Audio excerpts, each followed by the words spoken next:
All right.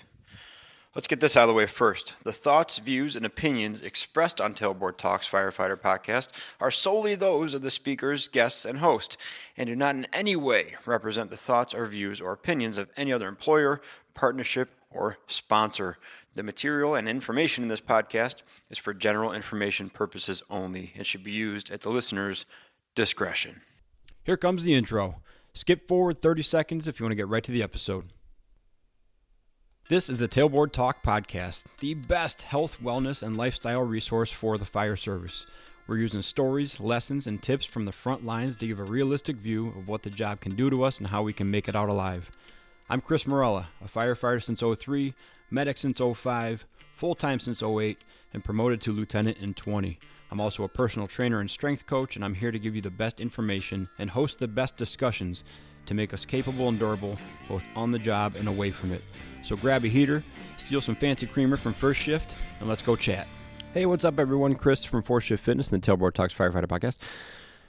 What's up? We're a day late. Thanks for hanging out. Thanks for coming and checking out the show on a Thursday. I know it's not that huge of a difference. Probably didn't adjust any plans in your life, but I got to tell you, I've been thinking about moving the date to Thursday for at least a year now. I know we don't operate necessarily on a Monday through Friday schedule in the fire service, but Katie and the kids sure do. And so having an extra day during the week to figure out and record and edit and post this thing was kind of nice. It was kind of nice. So I've been thinking about moving to Thursday for a while. I'm not ready to pull the trigger on it yet, but if you like it or if you don't mind it, let me know. You could definitely see that in the future. Now, the reason it happened to be released a day late was because I went to this AFFI Health and Safety Conference down in Normal, Illinois. And that is, if you listen to any of the Joe Galli episodes, probably the first one we talked about it, he was establishing the Resiliency Committee with the AFFI. That's our state-led union. So the big one for firefighters, IAFF, that's the country or the nationwide one. And then each state has their own. Here in Illinois, it's the AFFI. And Joe Galli formed the Resiliency Committee for the AFFI, and this is one of their products. This is one of their tangible things they're doing is this health and safety conference. And I got to tell you, he gave a rundown of just in the couple months that Resiliency Committee has been around, what they were able to do and what they're planning on doing, and it is massive. So if you're in Illinois and you're a firefighter and you're interested in any of that, just be on the lookout or talk to your union president because they undoubtedly have information about it, and there's a ton going on in terms of physical health, mental health, a ton of stuff about the overall safety and wellness of firefighters. I mean, it's a pretty involved committee that Joe did. It's got 16 members on it. It's massive. So be on the lookout for that. Fun little story. Let me get back to my notes here. Fun little story. This conference was held in Normal, Illinois. In Normal, Illinois, you may not have heard about it. It's more or less central Illinois. It's about 2.5 hours away from where I live and work now, and about 2.5 hours from where I lived and worked 16 or so years ago when I was number one on their list. Now, I tested everywhere. Took a lot of different tests. Took a bunch of tests. Took about a year and a half, I think, for me to start getting like in the top 5, top 3, top 1 or 2. Normal was one of the first ones I got number one on. I lived far away from there, and I wasn't sure I wanted to work there forever, and so my dad said, why don't you go down there for a day or two? We'll pay for a hotel room, stay overnight, go to the stations, check out the town, see if it's a place you want to be. So I did. Normal, Illinois is a college town. We have a state school there, and I took full advantage of it that night. I did everything you'd expect a stupid 22-year-old to do in a college town until way too early in the morning. And then I went to breakfast at the firehouse the next morning, and they could immediately tell this might not be a good fit for me. Not that they all hadn't done it in the past too, but rough entrance into the Normal Fire Department. So long story short, and many headaches later, decided not to take the job. Now, side note, I typically will not fault anyone for taking a job in a place they're not sure they want to work at, because I just don't think passing on a fire job is a good idea. And I think one of the main reasons is, like, even if it wasn't very high on your list or like your desirables, or you just took it more or less just to take it, you may end up loving it. Like, one of the places that I got hired at and left almost made me not leave. I mean, it was an awesome atmosphere. The people that worked there were fantastic. wasn't really the department size or structure I was looking for, so that ultimately kind of made my decision a little bit easier to leave and go to where I work now. But until I got hired there, I was like, I'm not too interested. Then I worked there for a couple months, and I was like, this place is awesome. So don't count anything out. There are people that'll tell you you shouldn't go somewhere and leave. Don't take the job unless you know you want to be there. But how are you supposed to know? Like, how are you supposed to know where you want to live for the next 30 years when you're testing in several different places? Anyways. There's another piece of advice I have to give to people that are testing, and this is going to be a longer episode eventually, but my number one piece of advice for someone who's testing for a full-time fire department job is, number one, this above all else, find out where in the country you want to live. And I'm not talking like what city specifically but like what state, what climate, what region, what time zone. Figure out where you want to live first.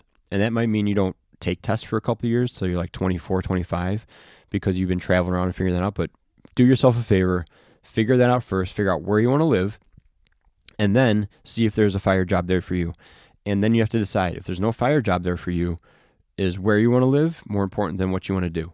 That's your decision, but I'm just telling you, figure out where you want to live first and then go from there. Anyways, flash forward 16 years, and now the first time I've been back to normal is after my rough bender of an introduction to that place. Now I'm going back for a wellness and health conference. So pretty awesome. If nothing else, a lesson in the fact that we can all change a little bit and grow up. Well, to an extent. But funny little half circle. I wouldn't call it a full circle, but maybe just a revisiting of a notable point in my life for a completely different purpose. So the conference. First of all, what I'll say about this AFFI conference, the wellness. I keep getting the name stupid. First thing I'll say about this AFFI Health and Safety Conference, it felt different than any other conference I had been to in the most positive way. So I've been to a lot of health and fitness conferences, not many fire department ones, but many, many fitness ones. When you go to a fitness conference, you get people from obviously all walks of life and all different fields of fitness. And so there's just a wide spread of personalities and personality types and people there. This one was cool because of a few reasons. We're all firefighters, and so that's automatically more or less comforting. Uncomfortable in a lot of ways, but very comfortable in a lot of ways, because of the 130 people that were there, you could look around and you pretty much knew everyone's personality. Like, everyone you saw there, you had a version of them at the fire department you work for. So that was cool. There's a familiarity, there's an understanding. Like, you don't have to go in great detail about what you do. You can basically just say where you work and people have an idea of what you do. So it's pretty cool. It set the tone for a very comfortable and constructive couple days. The other thing that was really awesome with this one is, and I've said it on here before, I really love caring about people who care. And the more crude phrase I use is that I love to give a shit about people who give a shit. Everybody at that conference was someone who cared. Like, they were there for a purpose. They wanted to learn more. They wanted to bring something back to the department. They wanted to drive change. And the best part was there was nobody there, at least obviously anyways, who was just there to make problems. Everyone was interested in finding solutions to problems and then bringing them back to their department and making things better, or just seeing what other people are doing so they could solve a problem in the future. So just a great atmosphere. I mean, it was a lot of fun. Now, the speaker lineup was incredible. Aside from the fact that I wasn't in it. Now, that's my fault. I didn't apply. I'm just saying, it's a funny joke. The speaker lineup is incredible. Just to give you the scope, I'm just going to run down just kind of a loose itinerary of what we got for the days, but just to give you the scope of how we kicked this thing off, the first presentation was a battalion chief from the Highland Park Fire Department. Now, that may not mean anything right away. I certainly had to pay attention to it to make the connection. Highland Park is the place that had the mass shooting on 4th of July of last year. So now we get a battalion chief that was from that department who gave us essentially a firsthand account of how they responded, the steps they took to mitigate, their after-action stuff, and kind of how they're still dealing with it today. It was incredible. So thanks, Jeff. Thank you. I'm sorry we couldn't talk more out there. I want to talk to you more. I'd love to have you on here. So if you're interested in that, let me know. But that's how we kicked it off. That was day one, presentation one, Highland Park. absolutely incredible. Now, listen, I'm not glorifying it, but from a purely tactical and occupational standpoint, that is such a incredibly valuable resource to be able to be a part of and interact with and learn from. I can't overstate it enough. So thank you again, Jeff, for doing that. After that, we had one of the premier law firms in on PFAS litigation.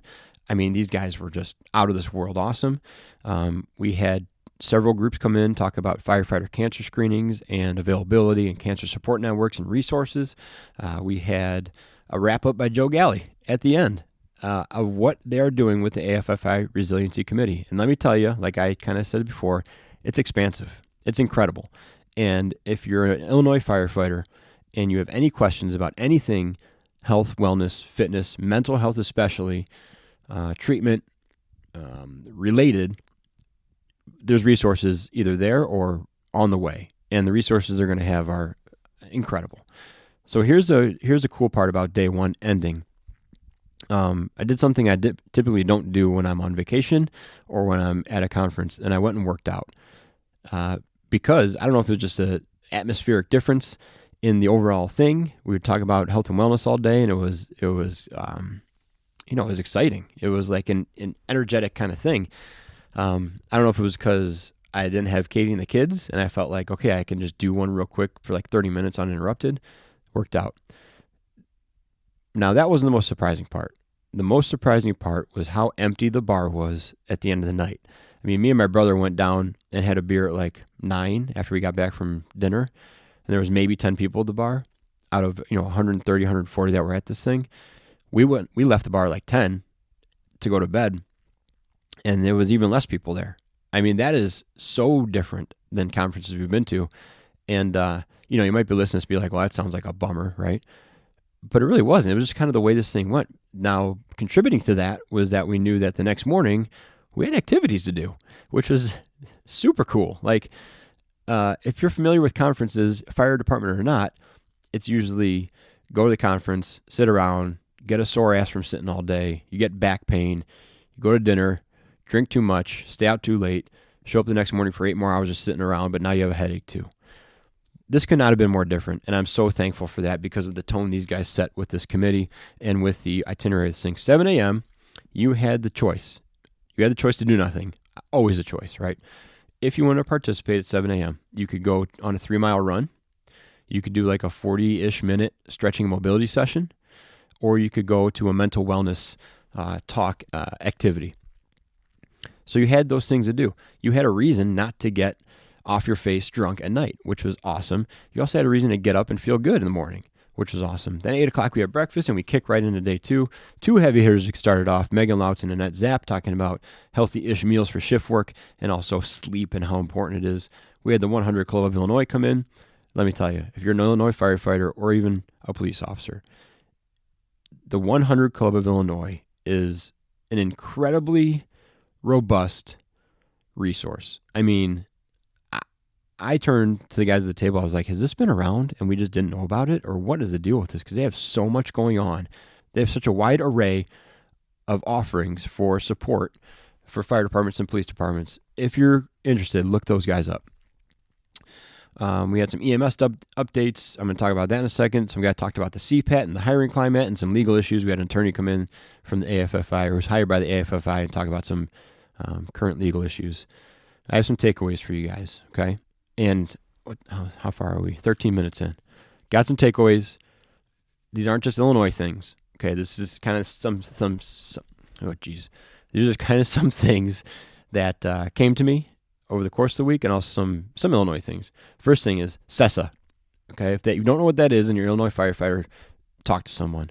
The CESA bill 988. Those are things you need to know about them. The good news is that nothing should have changed so far. So your union president has resources. They've got information, and by now the CESA bill has been dissected and examined enough where it's very clear what should and should not be happening with CESA. If you're unclear about that, or you're not sure in any way, reach out to your union president. They have information. Thing number 2, maybe the most important thing. The Paid Leave for All Workers Act is starting January 1st, 2024. That is going to be, for some departments, a massive change. If you don't know what that is, talk to your union president. They also have a large body of resources for that, or they can get them from the AFFI if you're in Illinois. But that is going to change some things for departments, and you need to be aware of it. And also, if you're any kind of e-board or union leadership position, be ready for it. Third thing is, and this was kind of a touchy issue at the conference, so I'm gonna be touchy with it and kind of delicate with the way I say it. And this is the first time I'm trying to figure it out, so bear with me. If you have an HMO, and if you're at the conference and you know where I'm going with this, I'm gonna be careful. So stop wincing.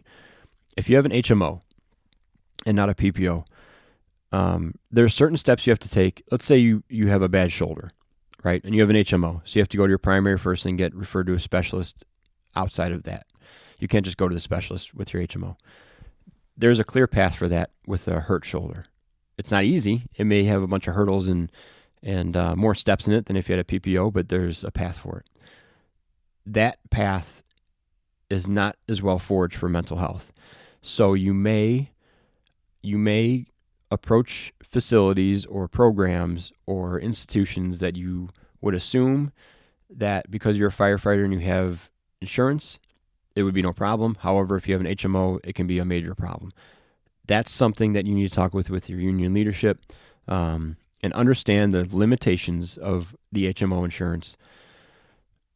I don't want to go too much farther into it because I don't feel comfortable speaking on it. It was hit in depth. I'll admit it was hit in depth at the conference, but I don't know the real delicate in and out of it, and I don't want to speak too much out of school. Just know that if you have an HMO, there are some limitations when it comes to mental health coverage and assistance, and you should be aware of those things. Okay, that's something I'm going to have someone else more authoritative to speak on later, give an official statement on that thing. I have a feeling. Last thing, and this is fire service wide. It definitely pertains to Illinois because I got firsthand experience with the AFFI, and it was awesome. If you're stuck in your department, okay, or in the fire service in general, if you feel like you're at a dead end, you're a little bit burnt, you're just sour on your department, this isn't what you thought it'd be, this job sucks, I don't like where I work, you know the kind of stuff, right?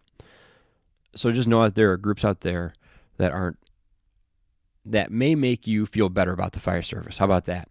There's groups out there that aren't in your position, and they may make you feel better about the fire service in general. And that's what I got with the AFFI. Now, I like where I work.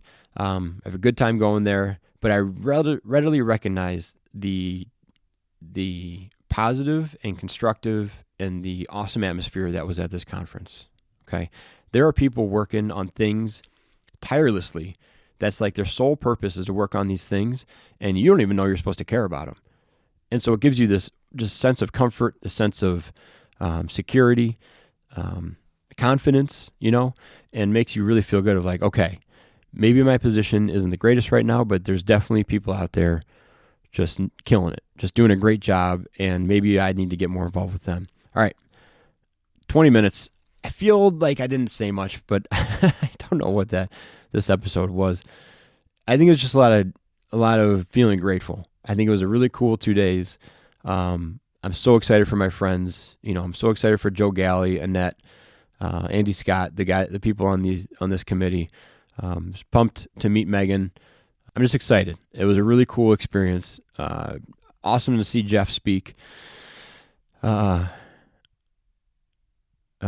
man, something's coming back to me. I plan on talking about it. I don't know why I just skipped over it here in the episode. I guess I don't have anything written down for it. I'm going to try to explain it. One of the presentations, I was just thinking back on presentations. One of the presentations we had was from a woman who is a widow, and she's got 2 kids because her husband committed suicide a few years ago, and he was a firefighter. The lesson that came out of that, is a somber one, incredibly heavy one. For us still working, it's one that made all the taglines and made all the textbook stuff come to life in the worst way. All the times you hear like the people that need the help the most aren't the ones that are going to reach out for it. The people struggling the most are going to be the hardest to convince to take it. It highlighted how easy it is to justify and explain away behavioral changes in people, and then when you look at them out of context in isolation, they're screaming red flags. But when they're in the context of the person and the environment, they're easy to brush off or explain away. It was incredibly difficult to hear because it made it extremely personal. What we hope to get out of that is that it might take more than just suggesting that someone gets help, or it might take more than recognizing it and hoping. Like, hope is not a strategy when it comes to this stuff. It might take some pretty aggressive intervention and some pretty aggressive confrontation, but it's also worth it. And there's no shortage of resources. If there's one thing I learned this weekend is there was resources available for Illinois firefighters, and no doubt nationwide, just international firefighters. There's resources available that I was not aware of, and they are major, major institutions. They're extremely robust and established avenues. They are literally waiting. They're literally waiting for people to take advantage of them. They have all the resources, all the money, all the availability, and all the tools to take care of us. And they're literally waiting for us to drag someone in there and to take care of it. If you need any of those resources, you can absolutely reach out to me. Okay, social media, 4Shift Fitness. Email me, 4shiftfit@gmail.com. Call me. My number's on the website. Whatever you got to do. If you think someone's going on a bad path and you don't want to, and they're not going to do it, you got to get involved. And I'm sorry to overstep, make you feel like that's your burden or your obligation, but it is. So I'm sorry if I'm putting that on you and you think it's unfair, but you got to get involved. You got to get someone involved if it's not going to be you. Don't sit back and let this stuff happen and watch. I don't want to tell the story that she told. Maybe I'll reach out to her and see if she's willing to tell it on here. But I'm at a loss of constructive words for it, so I'm going to leave it at that. Get involved. All right, get involved one way or the other. Get involved with whatever you think you can positively impact. Do something to make this whole thing better. Okay, know that you're not alone in that. That's what I'm driving at, right? There's people out there actively trying to make things better in every single realm of the fire service. Find them, reach out to them, get involved, and let's make it better, okay? And we're doing it. We're making it better. I'm pumped. I'm overall extremely excited at what's going on and what's on the horizon. And if you're an Illinois firefighter, you're in good hands. But get involved. All right, that's it. I got to cut this one off. I'm rambling too much. Thanks for letting me go on that little tangent at the end. I have a lot of people to reach out to after this week. After these last 2 days of hearing people speak and getting some names, I have a lot of people to reach out to. So I hope you guys are ready, hopefully, for some pretty incredible and meaningful interviews. All right, let's all keep working towards being more capable and durable. Go to the affiliate links in the show notes. Get yourself some alcohol-free beer from Athletic Brewing or some CBD from Rescue One CBD. That would be awesome. Talk to you guys soon, and happy Thursday. We'll see if these keep happening on Thursdays. All right, see ya.